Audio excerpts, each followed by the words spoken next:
What's going on, y'all? Welcome to Triple Z. I'm your host, Isaiah Henry. Christmas Day in the NBA is one of my favorite days in the league. Yesterday's games had it all. Hall of Fame players, superstar players, players making their Christmas Day debut, big market teams, small market teams, some statement wins, winning streaks. It was eventful. Each game had its own moments. And I'm just going to do a small little recap about each and every game. Let's start with the first game of the day, which was at noon. The Cleveland Cavaliers at the New York Knicks. These two teams were projected to be top two seeds in the Eastern Conference. Whether the Knicks were the first seed and Cleveland was the second, or the Cavs were the first seed and the Knicks were the second seed, at worst, these two teams were expected to be at least top three in the Eastern Conference. And when you look at the Knicks, they've been holding up their end of the stick. Jalen Brunson has been playing at an MVP level. Mike Brown deserves to have his name in MVP conversations. The bench, in my opinion, is being utilized a lot more.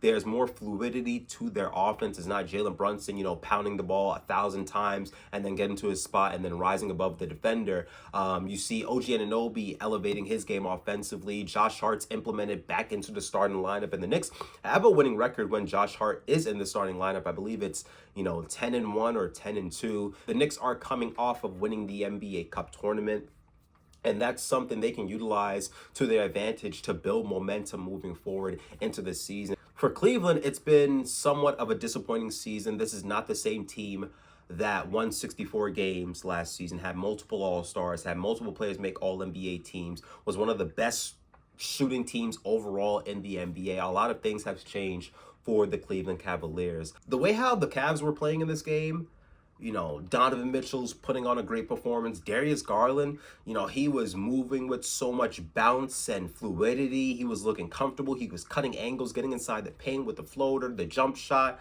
Evan Mobley had to come off the bench, but, that uplifts the bench unit a little bit more, where Jalen Tyson was having a great game. DeAndre Hunter had a great game as well. Evan Mobley was doing his thing on both ends. And Cleveland shot the three ball well. They shot 44% from three. The offense was, looking like how it was last season, right? The ball movement, the player movement, turning a good shot into a great shot. And Cleveland eventually was controlling this game for until the third quarter, really. And they had a 17-point lead in the fourth quarter. And that's when things really started to get a little shaky for the Cavaliers, because the Knicks, they scored 42 points in the fourth quarter. Jordan Clarkson gave you 25 points off the bench. Mitchell Robinson, 8 offensive rebounds. Tyler Kolek, 16 points, 9 assists, shot 4 or 5 from 3. 3 of those 3-pointers coming in the fourth quarter.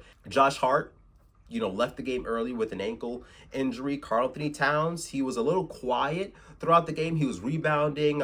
He was, trying to get to the free throw line, but he did have a quiet night with 11 points. But he came up big late in the game, where he came out of nowhere and grabbed an offensive rebound and then laid the ball back in. So this bench unit, it's amazing, because they can impact, the game of basketball on both ends, offensively and defensively. Mitchell Robinson is going to anchor the defense. He can switch out onto the perimeter. He's going to have active hands. He's going to block shots. And then he's going to grab a ton of offensive rebounds. He had 8 in this game. Jordan Clarkson can go on a crazy scoring stretch any single game. Shot 5 of 10 from 3, scored 25 points. Tyler Kolek, he's smart, he's intelligent, he knows when to play on and off the ball. Shot 4 or 5 from 3, scored 16 points, had 9 assists, just 2 turnovers. And then Deuce McBride can also go on a crazy heater as well from behind the 3-point line. So Mike Brown trusts his second unit to uplift the New York Knicks team when they really need to go on a run. Moving on to the second game of the night, San Antonio defeats the OKC Thunder for the third time in this month, 117-102. First thing is first. Winning 70 games, 71 games, 72 games, 73 games, that's over for OKC. Over. Going into this game, it was well known that the Spurs, defeated the Oklahoma City Thunder twice, right? The Spurs, won during Vegas, and then on the 23rd, they defeated the Oklahoma City Thunder once again. And I said to myself, if the Spurs do win on Christmas Day, and I don't care in what fashion, Wemby drops 50, 30-point blowout, game winner, Shea, J-Dub, and Chet had their worst game as a big three, however it came, I told myself, don't overreact. It's easy to overreact to things and run away with it. But for the Spurs to win 3 games against the defending champs within the span of 1 month, if you're a Spurs fan, you're running away with this. Now, you're not running all the way to the finish line, no, but you can get out to a full sprint and then maybe jog halfway. Because if you're a Spurs fan, you feel great about this win. And it starts with the 3 guards.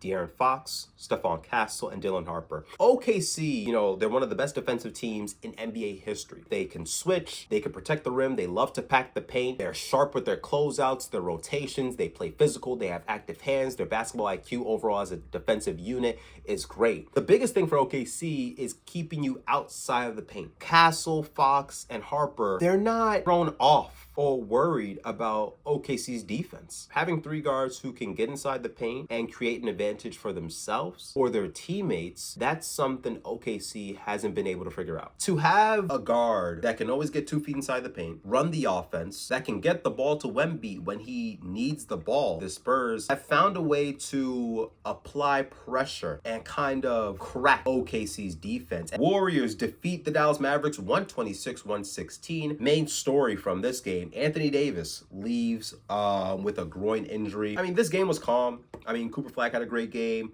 Brandon Williams off the bench, 26 points. For the Mavericks, it's like, what do you do with Anthony Davis? Because the trade season, we are in the trade season. The trade deadline is February 5th. Anthony Davis was doing so good before the injury. Like his last, 4 games, he was averaging like 30 plus on good efficiency. But now he's injured. So it's like, all right, what's his market going to be like? What's his trade value? I don't know what the Mavericks do, man. Do they trade Anthony Davis and try to get these draft picks and uplift their draft capital and go all in with the Cooper Flag era? Or do they, keep Anthony Davis, wait for Kyrie Irving to come back, have another year of Cooper Flag, have this deep roster, and have Derek Lively come back from injury? Like, there's so many options to think about for the Dallas Mavericks. Let's move on to the next game, Rockets and Lakers. Rockets defeat the Lakers 119-96. When the NBA put out their Christmas Day schedule, I thought this was going to be the best game, by far. Ahmed Thompson, 26 points, 7 rebounds, 5 assists. Luka came back from injury, had 25, 5, and 7. The Lakers, man, they're a first-round exit. I'm not going to stay too long on this game. I know we have to talk about them, like the media has to talk about them because they have Luka and LeBron and they're such a big market, right? And they sold the team for, billions of dollars, right? They're always going to be in the news and the storylines. They're a decent to good team. They're a first-round exit, in my opinion, and the defense is awful. Like, Ahmed Thompson was getting downhill. KD was getting easy shots. There was no resistance, and they said that multiple times. Tim Legler and Richard Jefferson, they said that multiple times. There was literally no resistance. Players like Amen, KD, Alperen Sengun reached up, but they were doing whatever they wanted. They got to the perimeter, got to their spots. They were grabbing a ton of offensive rebounds. They were pretty much bullying the Lakers. I don't care for them in the Western Conference. Until LeBron leaves and they have cap space to maneuver and build around Luka Doncic, this team won't amount to anything. That's just me. I'm not saying LeBron's the problem, but if the Lakers want to be the best versions of themselves, it doesn't involve LeBron James. Nuggets and Timberwolves go to overtime, 142-138. Denver gets the win. They're not even fully healthy, and they're beating a team like the Minnesota Timberwolves. The Nuggets are missing Aaron Gordon, Cam Johnson, and Christian Brown. And they've been on a roll in the Western Conference, 22-8. That's good for the 3rd seed in the standings. It can never be a regular game between Minnesota and the Nuggets. Can never be a regular game. It's gonna end in a dramatic fashion. Players are gonna have amazing performances. Anthony Edwards scored 44 points. Nikola Jokic, 56 points, 16 rebounds, 15 assists. Like, you better grab your popcorn when you see these two teams go head-to-head, because it's going to be entertaining from start to finish. Thank you for listening to Triple Z. Please like and subscribe to the channel. Leave a comment down below. What was your favorite game of Christmas Day in the NBA? I would love to hear your thoughts down in the comment section. I'll see you guys next time. Zzz.